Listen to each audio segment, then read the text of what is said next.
छोट डेणा किचिरी मिचिरी शब्द आखि खोलिले दिसुछंती मणिष भଳି सबु जाणुछंती। गछ डाଳରେ बसा बांधी जीवन बिताई देबा बाई चढ़ई पाई तो स्वाभाविक कथा, हेले एइठी सेमाने गढ़िछंती अपूर्व संसार।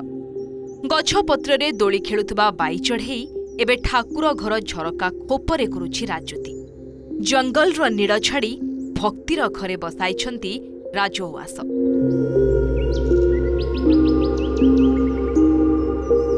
कुनी थंटरे काठी कुटा बोही आनी पण बदଳରେ ठाकुर घर झरकारे बांधी देइछंती बसा।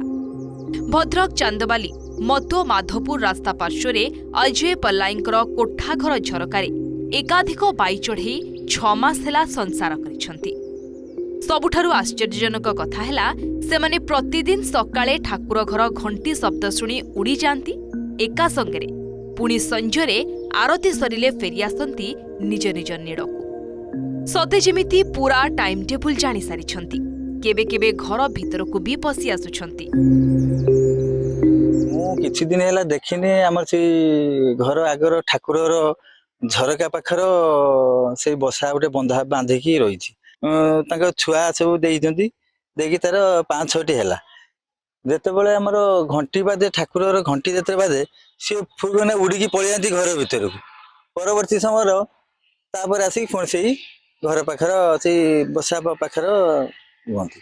आइटे भल लगुच मत चिकिरी चिकिरी मिकिरी चिकिरी मिकिरी होती भल लगुच रही जिते ठाकुर पूजा मु करे घंटी घंटी बाजिले से उड़ी घर भर पशि आसती।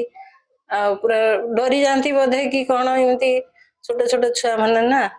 आमर मुख्य कथा है गछ पछ लगेवा गुछ जहाँ भी अच्छी न काटती। तेबे निज घर छाड़ी काहींकी मनिषर घर को बाछि नेले बाई चढ़ई। गछ डाଳରେ एमिति कौन अभाव रहीगला?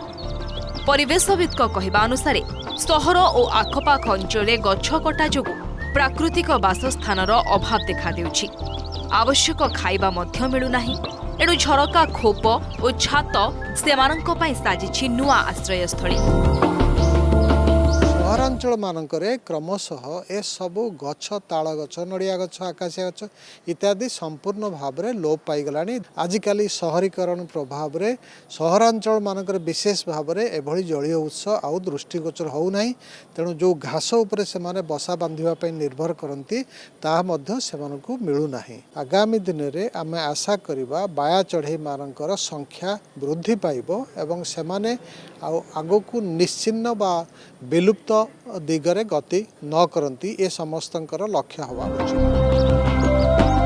मनीष तो भगवान को द्वार को जाए। एठी बाई चढ़ई भी भगवान को पाखरे निज घर बनाइछि। अजय को परिवार पाई एमाने खाली बाई चढ़ई नुहंती, तांको घरर सदस्य परी।